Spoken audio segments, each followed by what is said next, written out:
She remained quiet when he followed her, staying calm when he pulled her over. But it was the day he humiliated her in front of everyone that everything changed.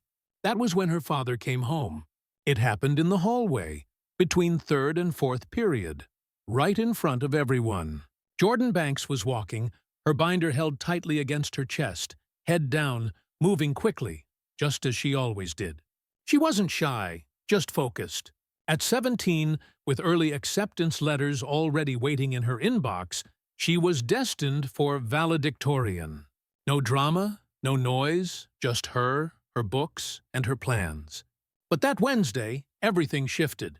Officer Bradley Keene, the town cop assigned to work security at Melrose High in southern Arkansas, was standing near the cafeteria doors. He had his thumb tucked under his duty belt, like he owned the place.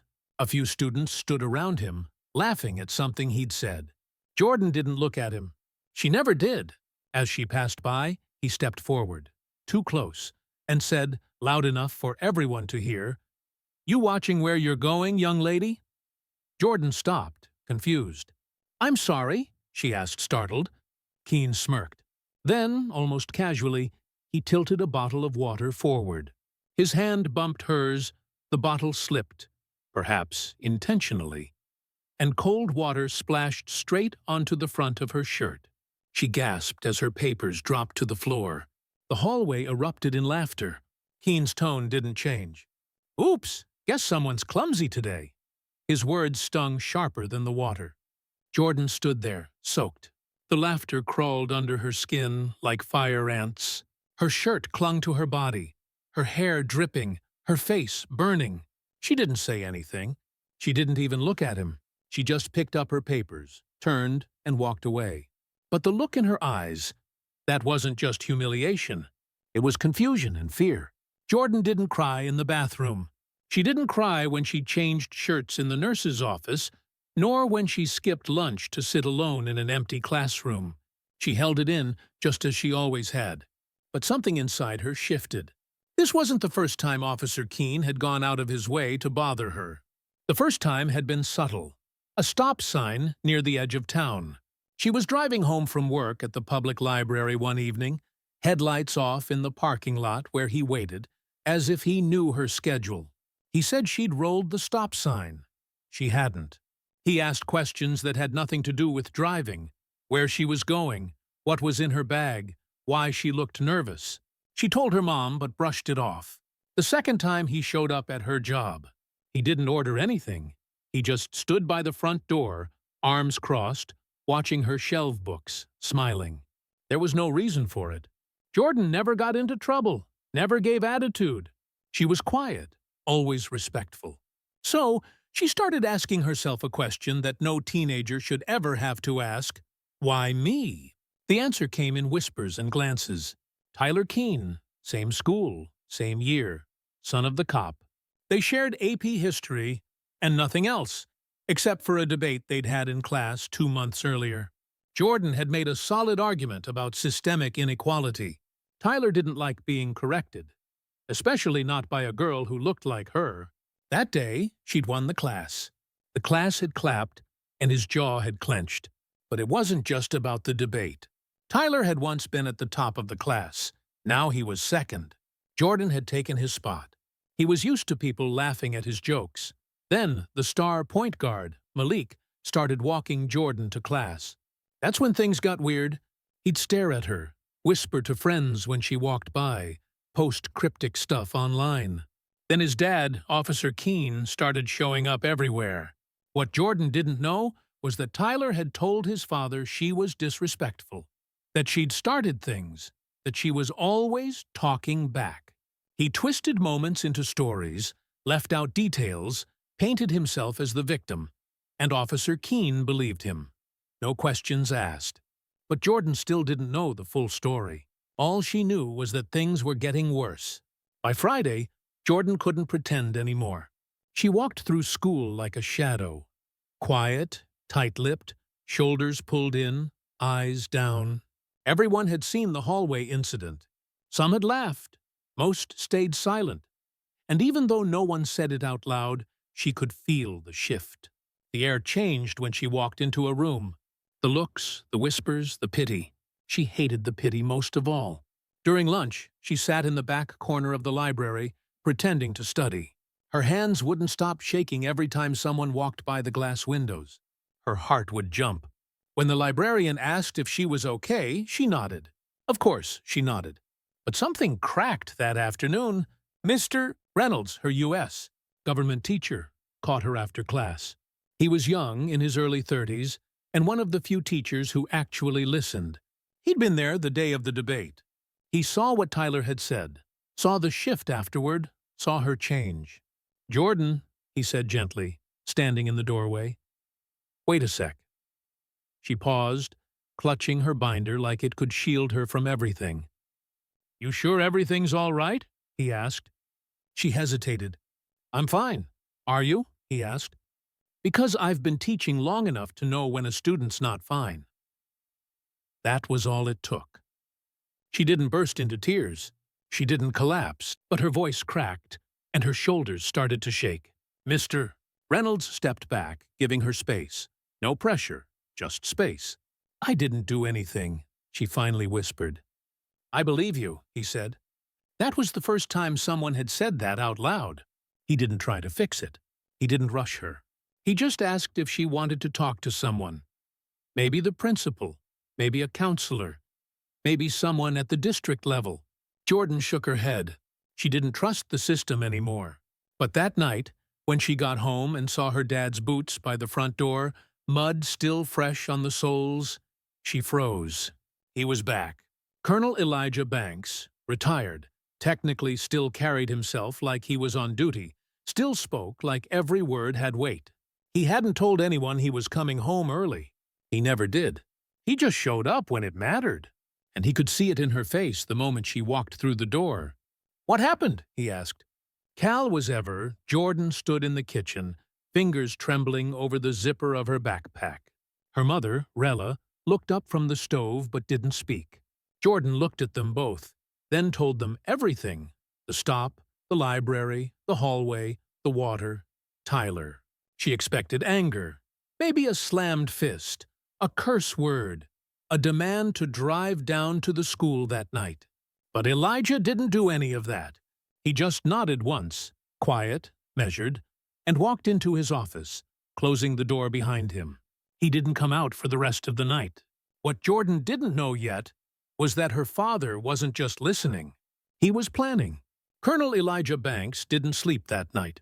He sat in his office with the door closed, surrounded by old files, a laptop he never let anyone touch, and a folder marked FIA that he hadn't opened in years.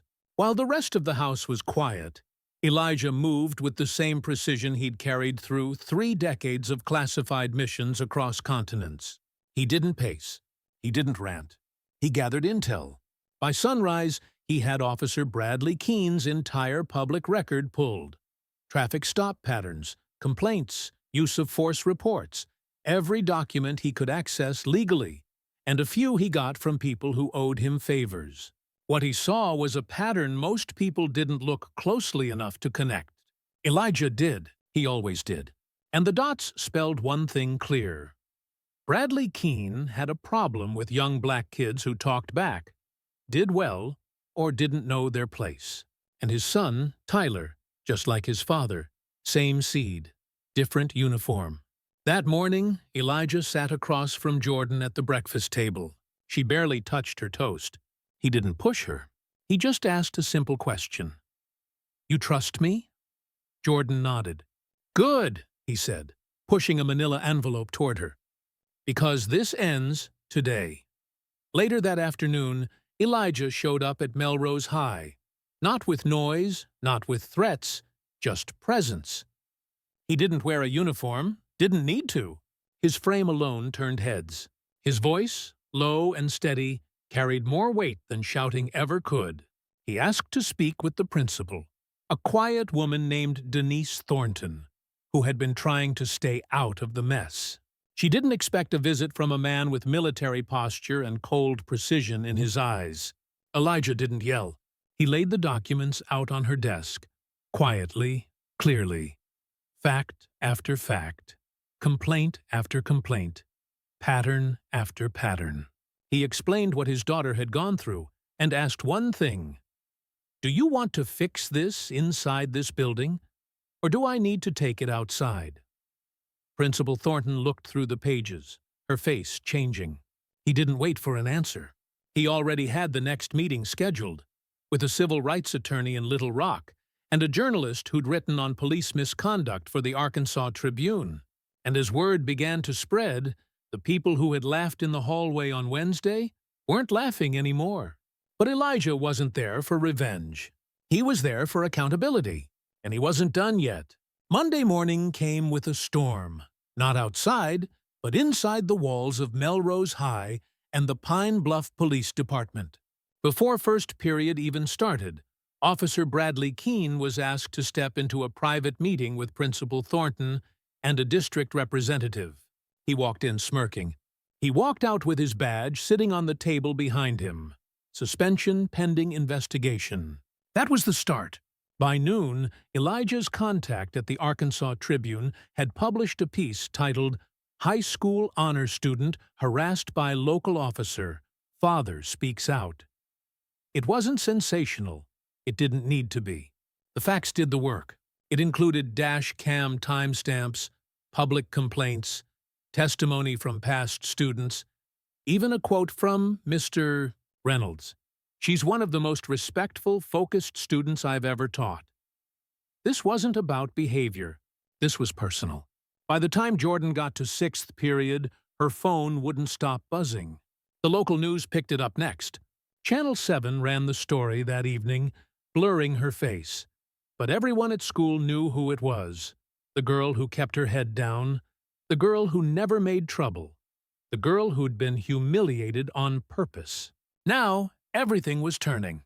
Tyler Keene tried to lay low, his little online comments deleted, his friends quiet. Even the basketball player who'd once laughed at his joke wouldn't make eye contact. No one wanted to be next. Jordan? She didn't gloat. She didn't strut. She just walked into school like she always had.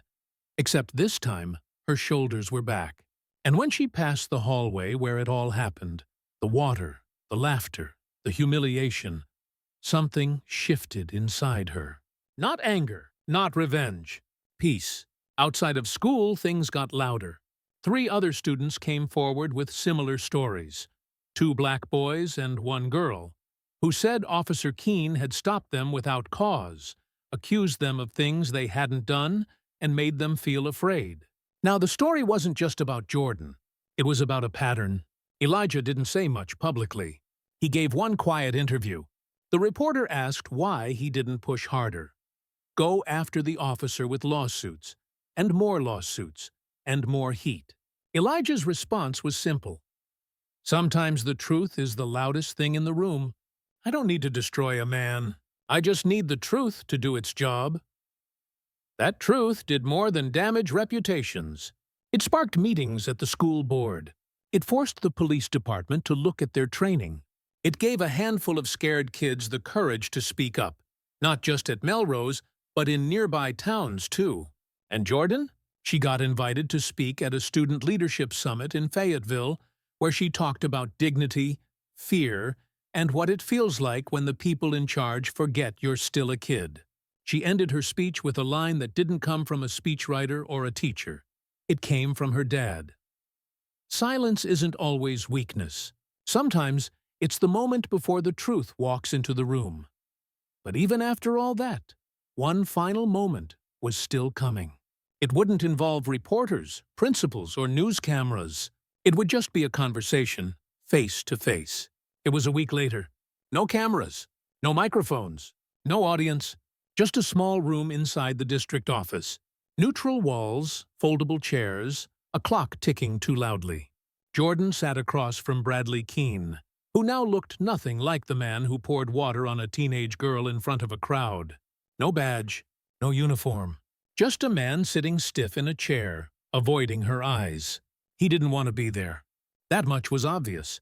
But the district insisted on some kind of mediated meeting. A restorative dialogue, they called it. Jordan hadn't wanted it either, not at first. But her dad had asked her one simple question. Do you want him to hear you, or just hear about you? So, she showed up. The mediator opened the meeting, explained how it would go, then stepped back and let silence do what it does. It was Jordan who spoke first. You humiliated me, she said, looking him straight in the eye. You targeted me because your son couldn't handle a girl being smarter than him. Bradley shifted in his seat, cleared his throat, but still didn't meet her gaze. You followed me. You made me feel unsafe. You treated me like a... Jordan paused, steadying herself. When all I ever did was study, go to work, and mind my business. The words were calm, steady, not loud, not cruel, just the truth. Bradley opened his mouth, closed it, then finally said, That wasn't my intention. She blinked. You spilled water on me in front of everyone. What exactly was your intention? He went quiet again. Jordan didn't need an apology. Not really. What she needed was to look the man in the eye and know that he knew what he had done. She stood up, thanked the mediator, and walked out. Her message had already landed. Outside, Elijah was waiting by the car. No suit, no folder. Just him and a quiet strength that didn't ask for attention. She got in, exhaled, like she'd been holding her breath for weeks. He looked over and asked, How's it feel? She didn't smile, but she nodded. Like I won, without having to fight. He nodded back. That's what real power looks like. Jordan didn't go back to being invisible. She didn't want to. She started mentoring younger girls, joined a student justice group, wrote a piece for a teen column in the state paper. Not to stay in the spotlight, but to make sure her voice didn't go quiet again. Because once you've been silenced, speaking becomes a responsibility. Not everyone has a father like Elijah Banks. Not everyone has a paper trail, a good teacher, or a reporter willing to listen. Jordan knew that. That's why she spoke for the ones who couldn't. That's what made her powerful. And Officer Keene? He didn't return to Melrose. His badge was suspended indefinitely. He tried to challenge it, but the system he thought was untouchable started doing what it was supposed to. Bit by bit, quietly, just like Elijah said. It's not about being loud. It's about being right. So, what's the lesson here? Power without integrity is just noise. And silence, when it's full of truth, can shake the ground. If someone's ever made you feel small for doing the right thing, remember this. You don't have to match their energy. You just have to stay standing. If you felt something from this story, share it. Talk about it. Ask yourself, who would you be in Jordan's shoes? Or Elijah's? Because real change doesn't always start with shouting. Sometimes it starts with one quiet voice that refuses to disappear.